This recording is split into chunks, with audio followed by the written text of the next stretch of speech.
should have known something was wrong when he stopped noticing the small things. But I didn't. Not until Christmas Eve, when I went to replace the shampoo and found hers instead. Let me back up. It was 6:30 on December 24th, and the house looked perfect. Too perfect, maybe. White lights wrapped around every window frame, the tree in the corner dripping with ornaments we'd collected over 8 years of marriage, presents stacked underneath in neat piles I'd wrapped myself. The whole place smelled like cinnamon and pine, exactly how a suburban Christmas is supposed to smell. I'd spent 3 days getting everything ready. The turkey was in the oven. The table was set with the good china his mother gave us. The one she always made sure to mention cost more than our first couch. My husband, Marcus, was in the living room setting up extra chairs. His parents were coming. His sister and her family too. 11 people total. And I'd been cooking since dawn. I stood at the kitchen counter, staring at the grocery list I'd already completed, feeling that familiar tightness in my chest that came with hosting his family. They had a way of making me feel like I was auditioning for a role I'd already been cast in. Every year, same performance, same smile, same effort to prove I belonged. Marcus walked past me to grab his phone from the charger. Didn't say anything. Didn't ask if I needed help. Just picked it up, checked the screen, and walked back to the living room. When did that start? The silence between us that felt less like comfort and more like absence? I pushed the thought away. It was Christmas Eve. Everyone feels stressed during the holidays. That's normal. We're fine. We've always been fine. The doorbell rang at 7 sharp. His mother, Diane, didn't wait for anyone to answer before walking in, her husband trailing behind with a store-bought pie that she definitely didn't make, but would probably take credit for anyway. She scanned the living room first, then the kitchen, her eyes landing on me with that look, the one that said she was cataloging everything I'd done wrong before I'd even said hello. I smiled anyway. By 7:15, the house was full. His sister, Amanda, her husband, their 3 kids running around the tree, everyone talking at once, the noise filling up the space in a way that should have felt warm, but somehow just felt loud. I moved between the kitchen and dining room, carrying dishes, refilling drinks, making sure everyone had what they needed. Marcus sat on the couch with his brother-in-law, both of them staring at some game on TV. His phone kept buzzing. He kept checking it. At 8, I excused myself. The upstairs bathroom. Just 5 minutes of quiet before I had to put the performance back on. I closed the door and leaned against it, letting out a breath I didn't realize I'd been holding. My reflection in the mirror looked tired. When did I start looking this tired? I turned on the faucet, splashed cold water on my face, and then reached for the cabinet under the sink. My expensive shampoo, the Olaplex I'd bought last week at Target for $43 because I deserved something nice, was almost empty. I'd picked up a replacement this morning, still in the Whole Foods bag in our bedroom. I walked down the hall to grab it, the sounds of his family downstairs fading into background noise. Our bathroom, the master. I opened the cabinet under the sink where we kept the backup products, shoved behind the cleaning supplies and extra toilet paper. That's when I saw it. A bottle of Kerastase shampoo. Not mine. Different scent, different formula, still half full. Hidden behind the Lysol and the spare hand soap, like someone put it there hoping it wouldn't be found. I stood there, staring at it. I'd never bought that brand. Marcus didn't use my shampoo. He used the basic 2-in-1 from Costco. So whose was it? My hands were shaking when I picked it up. The bottle was cold. I turned it over, checking for anything. A label, a note, something that would make this make sense. Nothing. Just a luxury shampoo that cost $60 and didn't belong to me, hidden in my own bathroom like a secret. My heart was pounding so hard I could hear it in my ears. Downstairs, someone laughed. A fork clinked against a plate. Normal sounds. Christmas sounds. I put the bottle back exactly where I found it. My hands were still trembling, but I made them steady. I closed the cabinet slowly, carefully, like if I moved too fast, the whole thing would shatter. I looked at myself in the mirror again. Same face, different feeling. Something was wrong. Something had been wrong, and I'd been too busy trying to make everything perfect to notice. I walked back downstairs, grabbed the Whole Foods bag with my new shampoo, and placed it on the bathroom counter upstairs like I'd planned. Then I went back to the kitchen, picked up the serving spoon, and finished plating the dinner rolls. Marcus glanced up at me when I walked past. Just a glance, then back to his phone. I didn't say anything. Not yet. but I was paying attention now. Dinner was at 8:30. I carried the turkey to the table while everyone found their seats, and I caught Diane watching me from across the room. Not watching the food, watching me. She waited exactly 3 minutes after Grace to make her first comment. "You know, sweetheart, turkey looks a little dry this year." She smiled when she said it. That smile that wasn't really a smile. "Did you remember to baste it?" I had basted it. Every 30 minutes for 4 hours. "I followed the recipe," I said, setting down the bowl of mashed potatoes a little harder than necessary. Diane cut into her slice, examining it like a surgeon. "Well, it's the thought that counts." Marcus said nothing. He was texting someone under the table. I could see his thumbs moving, the slight glow of the screen reflecting off his wine glass. Amanda jumped in, trying to smooth things over the way she always did. "Everything looks amazing. You must have been cooking all day." "She was," Marcus said, not looking up from his phone. "All day," the way he said it, like it was an observation, not appreciation. Like I'd chosen to spend my day in the kitchen, instead of doing it for all of them. I sat down in my chair and pressed my fork into the mashed potatoes. The tine scraped against the plate. Too loud. Everyone heard it. Nobody said anything. Diane continued, "You know what would really bring this meal together? That cranberry sauce recipe I gave you last year. Did you make it?" "I made cranberry sauce from scratch," I said. My voice was calm, steady. I was proud of how steady it sounded. "Oh, well, it's just not quite the same as the family recipe, is it?" Diane looked at Marcus, waiting for him to agree with her. He glanced up finally. "It's fine, Mom. Fine." The word hung there between us like smoke. I took a sip of water. The glass was cold in my hand. I focused on that. The cold, the weight of it, anything but the way my chest was tightening. Marcus's phone buzzed again. He looked at it immediately. His expression changed. Just for a second. Something softer. Something I hadn't seen him give me in months. Then he stood up. "I need to take this. Work call." "On Christmas Eve?" his father asked, raising an eyebrow. "Year-end reports," Marcus said, already walking toward the hallway. "I'll just be a minute." He disappeared into his office. I heard the door close, the lock click. A work call that needed to be locked behind a door. I cut into my turkey, chewed, swallowed. It tasted like nothing. "Men and their work," Diane said, shaking her head.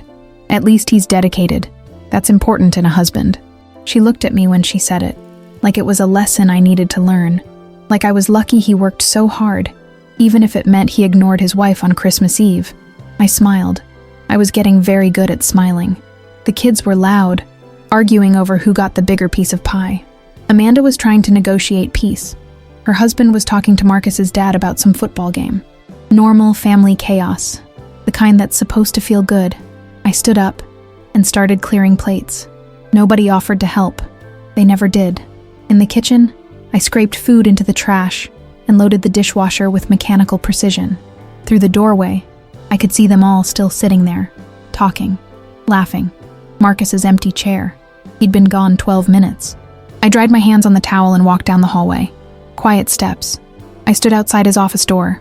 His voice was low, soft, the way he used to talk to me when we first started dating. "I know," he was saying. "I know. I can't wait either." A pause. "Tomorrow night won't work. Family's still here. But Friday, I promise. I'll tell her after New Year's." My hand was on the doorknob. I didn't turn it. "Tell her." "Tell me what?" "I miss you too," he said. I walked back to the kitchen before he could open the door. My hands found the dish soap, the sponge, something to do with them before they started shaking. When Marcus came back to the table 15 minutes later, his collar was slightly crooked. There was a faint smell on him. Perfume. Not mine. Something floral and expensive, and completely wrong. "Everything okay?" Diane asked. "All good," Marcus said, sitting back down. "Just some last-minute approvals needed." He didn't look at me. I looked at him, though. Really looked. The way he checked his phone every few minutes. The way he'd stopped asking me about my day weeks ago. The way he'd started working late more often. Thursday nights. Always Thursday nights. How long had I been ignoring this? The rest of dinner moved in slow motion. Diane made another comment about the dry turkey. Amanda tried to compliment my dress. Marcus scrolled through something on his phone with one hand, while eating pie with the other. I watched all of it from some distant place inside myself. Present, but not present. Smiling, but not smiling. When everyone finally left at 11, after too many hugs and promises to do this again soon, I stood in the doorway waving goodbye. Marcus was beside me, his arm around my waist for appearance. The moment the last car pulled away, he dropped his hand and walked inside. I closed the door, locked it, and stood there in the quiet. The house was a mess, dishes everywhere, wrapping paper scattered across the floor, the tree lights still blinking in their mindless pattern. Marcus was already upstairs. I heard the shower turn on. I walked to the kitchen, poured myself a glass of wine, and sat down at the table where 11 people had just been. The cranberry sauce Diane had criticized was still there, barely touched. I'd made it from scratch. 3 different kinds of berries. An hour of stirring. "Fine," he'd said. "It's fine." I pulled out my phone and opened the browser. Typed in the search bar slowly, deliberately. "Signs your husband is cheating." The results loaded. Hundreds of articles, all saying the same things. Working late, protective of his phone, emotionally distant, new cologne, unexplained expenses. I didn't need to read them. I already knew, but I read them anyway. All of them. Every single article. When Marcus came back downstairs an hour later, hair wet, wearing fresh clothes, I was still sitting there. "You coming to bed?" he asked. "In a minute," I said. "Just cleaning up." He nodded and went upstairs without kissing me goodnight. He used to always kiss me goodnight. I sat there until 2 in the morning, the wine gone, the house silent, my mind running through every detail of the last 6 months. And then I made a decision. I wasn't going to cry. I wasn't going to confront him. Not yet. I was going to watch and wait and find out exactly what I was dealing with. Because if Marcus thought he was going to control how this story ended, he was wrong. The days between Christmas and New Year's have always felt strange, like the world is holding its breath. That year, I used that breath to dig. Marcus went back to work on the 27th. Said they needed him for year-end closing, inventory reports, the usual corporate excuses. He left at 7 in the morning wearing a suit I'd picked up from the dry cleaners and cologne I'd never smelled on him before. I waited 30 minutes after he left. Then I started looking. First, the bathroom. That shampoo was still there, hidden behind the cleaning supplies like a dirty secret. I pulled it out and examined every inch of the bottle. No receipt, no tag, nothing that would tell me when he bought it or for who. But the bottle was half empty, which meant whoever it belonged to had been using our shower, in our house, in our bathroom. I put it back exactly where I found it and moved on. The home office was next. Marcus kept everything organized there. Files alphabetized, receipts in folders, bank statements in the drawer. He was meticulous about money. Always had been. It's what made him good at his job as a financial manager at the investment firm downtown. I opened the filing cabinet, found the credit card statements from the last 6 months. Our joint account, the one we used for everything. November. Charges at the Capitol Grill.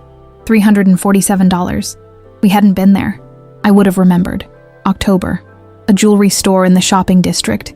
$892. My birthday had been in September. Our anniversary wasn't until March. So who was the jewelry for? September. The Fairmont Hotel. $416. He'd told me he was at a conference in Dallas that weekend. The Fairmont was downtown, 20 minutes from our house. My hands weren't shaking anymore. They were steady, cold. I took pictures of every statement with my phone, every charge that didn't make sense, every lie printed in black and white on bank letterhead. There were a lot of them. I moved to his laptop, the one we shared, technically, though I never used it. He always said it was easier to keep work stuff separate. I opened it. No password. He'd never needed one before. His email loaded automatically. Outlook for his corporate account. I scrolled through. Work emails, meeting requests, quarterly reports. Nothing. Then I saw the trash folder. 47 deleted messages. I clicked. The first one was from October. Subject line, Thursday night. I opened it. Read it. Then read it again because my brain couldn't process what my eyes were seeing. Can't wait to see you again. Last week was incredible. Same hotel? I'll bring the wine this time. It was signed V. V. Not a co-worker name I recognized. I scrolled down, found another one, then another. Months of messages. Deleted but not gone. Never really gone. Tell me you're thinking about me. I know this is complicated, but I can't stop. When are you going to tell her? We can't keep doing this forever. And then, the one from December 23rd. the day before Christmas Eve. I hate that you have to spend Christmas with her. You deserve better. You deserve someone who sees you. We'll talk about next steps after New Year's. I love you. I love you. 3 words that should have been mine, were supposed to be mine, had been mine once, a long time ago, before they became something he gave to someone else. I sat there staring at the screen until the words blurred together. Then I took screenshots. Every single message, every deleted email, every piece of evidence that my marriage had been over for months, and I'd been the only one who didn't know. My phone was full of pictures now, bank statements, hotel charges, restaurant receipts, jewelry store transactions, love letters to someone named V. 8 months. He'd been cheating for 8 months. While I cooked dinner and hosted his family and made sure his shirts were pressed and tried to figure out why he'd stopped touching me, I'd thought it was me. Thought maybe I wasn't enough, wasn't interesting enough, wasn't pretty enough. But it wasn't about me at all. It was about him and her and the choice he'd made every single day for 8 months to lie. I closed the laptop, put everything back exactly where I found it, walked downstairs and made myself coffee like it was a normal morning, like I hadn't just discovered my entire life was built on a foundation that had crumbled months ago. The coffee tasted bitter. I drank it anyway. If you've ever felt invisible in your own life, hit that subscribe button. Like this video if you believe in taking back your power. Comment below what you would do in this situation, and share this with someone who needs to hear this story. Now let me tell you what I did next. I called a lawyer, not just any lawyer, the best divorce attorney in the city, Rebecca Chen. I'd seen her name in the business section of the paper, read articles about her winning high-profile cases, settling million-dollar divorces. She was expensive. She was ruthless. She was exactly what I needed. Her receptionist answered on the second ring. I made an appointment for the next morning, 9 a.m. Consultation fee was $500. I'd pay it from our joint account. The irony wasn't lost on me. Then I opened my laptop, created a new folder, labeled it Property Taxes 2024 because Marcus never looked at tax documents until April. Inside, I uploaded every screenshot, every receipt, every message, everything. I backed it up to the cloud. Then I backed it up again to a USB drive I'd bought at Target that afternoon. Then I emailed it all to myself at an old account Marcus didn't know about. 3 copies. Because men like Marcus, men who plan their exits and delete their emails and buy jewelry for other women, always underestimate their wives. When Marcus came home that night at 8:30, I was in the kitchen making dinner. Pasta. His favorite. He kissed my cheek. Quick. Mechanical. Like checking something off a list. "How was your day?" he asked. "Fine," I said, stirring the sauce. "Quiet. How was work?" "Busy. Year-end is always crazy." He grabbed a beer from the fridge and disappeared into the living room. I heard the TV click on. Some basketball game. I plated the pasta, called him to dinner. We ate in silence, the way we'd been eating for months, the way I'd thought was normal until I realized it wasn't. "This is good," he said, twirling his fork. "Thanks," I said, and I smiled, because I was done being invisible. Done being the wife he thought he could discard after New Year's like an expired subscription. He had a plan, but I had evidence, and evidence beats plans every single time. Rebecca Chen's office was on the 14th floor of a glass building downtown, the kind with marble floors and abstract art on the walls that cost more than most people's cars. She sat across from me in a charcoal suit, reading through the folder I'd brought. Every screenshot, every receipt, every deleted email I'd recovered. She didn't react, just read, flipped pages, took notes on a yellow legal pad. After 15 minutes, she looked up. "This is airtight," she said. "Adultery, misuse of marital funds. He purchased gifts for his mistress using joint accounts. That works in your favor for asset division." "How fast can we move?" I asked. "How fast do you want to move?" "He's planning to ask for a divorce after New Year's. I want to file first." Rebecca smiled. It wasn't a warm smile. It was the smile of someone who'd done this 100 times and won every single one. "We can file today. He'll be served by end of week." "Do it," I said. She slid a stack of papers across the desk. I signed everywhere she pointed. My signature was steady. No hesitation. No second thoughts. When I walked out of that office an hour later, the divorce was already in motion. Marcus just didn't know it yet. The next 3 days were a blur of preparation. I opened a separate bank account at a different bank across town, Transferred exactly half of our joint savings, $38,000. Legally mine. The bank manager processed it without question. I made copies of everything. Mortgage documents, car titles, his 401k statements. The investment portfolio he thought I didn't pay attention to. I paid attention to everything now. I found an apartment. Small, 1 bedroom, 10 minutes from my job at the library. First month's rent and deposit came from my new account. I didn't tell Marcus.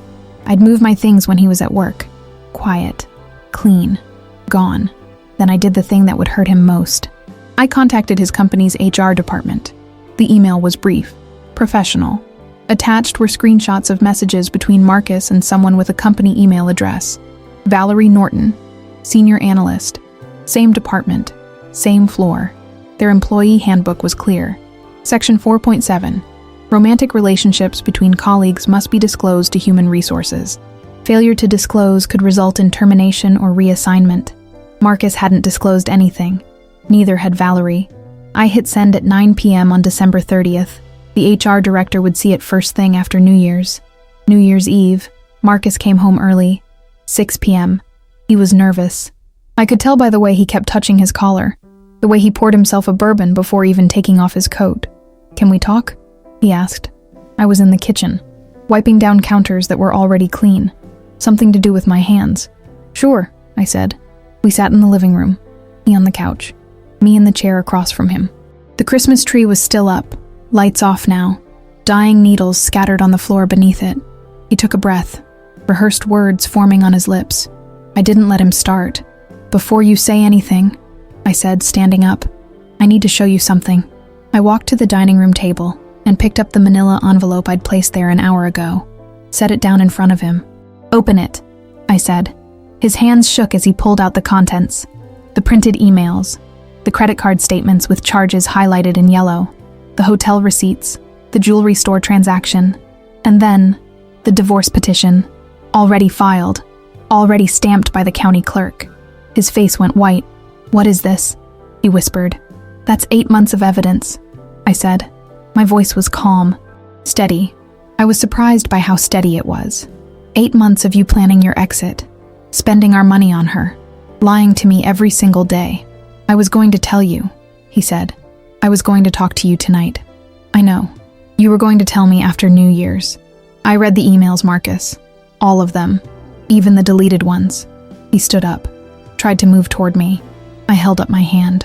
"Don't. We can talk about this. We can figure this out." "There's nothing to figure out." I filed first. "My attorney will contact yours. We're dividing assets 50-50. The house will be sold. I've already transferred my half of the savings to a separate account. Legally. You can ask your lawyer. You can't just..." "I can." And I did. I pulled out one more paper from my bag. "This is a copy of the email I sent to your HR department. Seems you and Valerie forgot to disclose your relationship. That's a policy violation. They'll be conducting an investigation starting tomorrow." The color drained completely from his face now. His career, the one thing he cared about more than anything, more than me, more than us. "You're destroying my life," he said. "No," I said. "You destroyed our marriage. I'm just making sure everyone knows the truth." He tried to argue, tried to explain, tried to tell me it wasn't what it looked like, even though we both knew exactly what it looked like. I let him talk until he ran out of words, until the excuses dried up and the room fell silent. Then I walked to the front door and opened it. "I want you out by the end of the week. Take your clothes, your laptop, whatever you need. I've already had the locks changed. The new keys will be delivered to my attorney's office. You can pick them up when you find a place to stay. This is my house too," he said. It was our house. Past tense. Now it's evidence in a divorce proceeding. Read the paperwork. He stood there, holding the envelope, looking like a man who'd just realized he'd lost a game he thought he was winning. "I loved you," he said. "No," I said. "You loved the idea of me. The wife who cooked your dinners and hosted your family and never asked questions, but I'm not her anymore." I walked to the bathroom, our bathroom, reached under the sink and pulled out that bottle of Kerastase shampoo, walked back downstairs and handed it to him. "This is hers, right? Valerie's?" He didn't answer. He didn't have to. "You can give it back to her," I said. "But you're not staying here." He took the bottle. looked at me one last time like he was searching for the woman who would forgive him, who would cry and beg him to stay. That woman didn't live here anymore. He walked out the door. I closed it behind him, locked it, and stood there in the quiet of a house that was finally, completely mine. The Christmas tree lights blinked on their timer. I unplugged them, started taking down ornaments one by one, packing them away in boxes. 8 years of marriage, 8 months of lies, one decision to take back my life. That shampoo could stay hidden in someone else's cabinet now. But Marcus, he was gone, and I was free.